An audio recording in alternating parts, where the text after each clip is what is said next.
One evening, Thomas brought his last train to the junction. Percy was glad to see him. "Are you on your way to the big station, Thomas?" "Yes, I am. Why?" "Because I'm going there too." "I think something's up." Toby looked at the sky.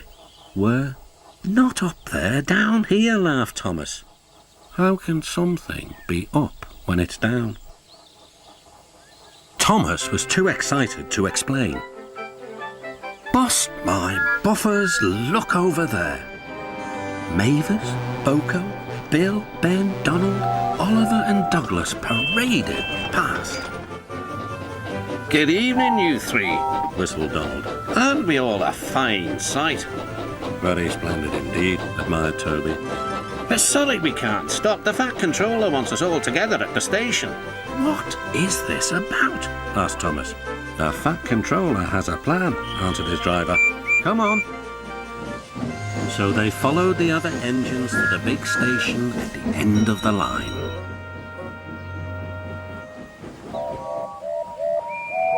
"Halt!" called the Fat Controller.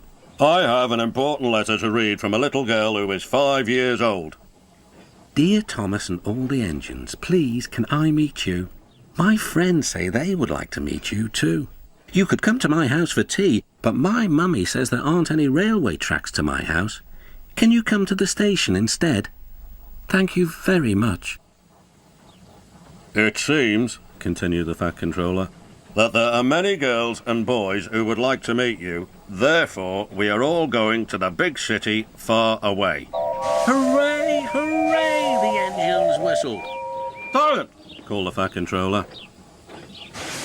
"Other engines will be working here while you are away, so please show them what to do." As Annie and Clarabelle were going to the big city too, Thomas and Oliver practiced with some other coaches.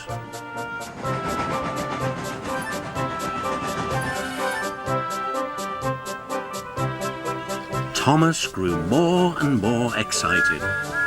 Too excited for his own good. "I'm glad I'm a splendid engine," he puffed.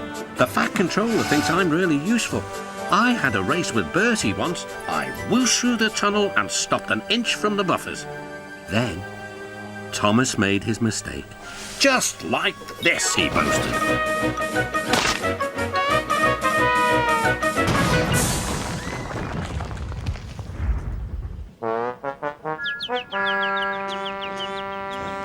No one was hurt, but Thomas's front was badly bent. They telephoned to the Fat Controller. "I'll send up the workmen," he said. "But if they can't mend Thomas in time, we'll have to go to the big city without him." Poor Thomas. 8 o'clock next morning. The engines waited at the junction. Toby and Percy were each on a truck, and Duck had pushed them into place behind Edward. Gordon, James and Henry were waiting to lead off. They whistled impatiently. The Fat Controller looked at his watch. "I'll wait one more minute for Thomas, then we have to go."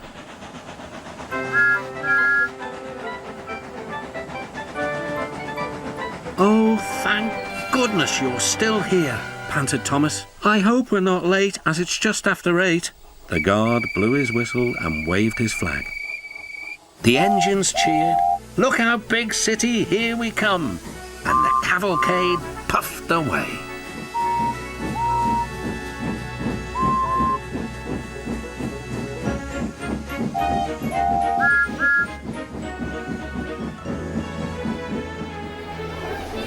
Later in the big city, all the engines were lined up in a splendid shed. The children were delighted to meet their friends. "I'm glad the little girl wrote to us," whispered Thomas to Percy. "Isn't it wonderful what happiness a letter can bring?"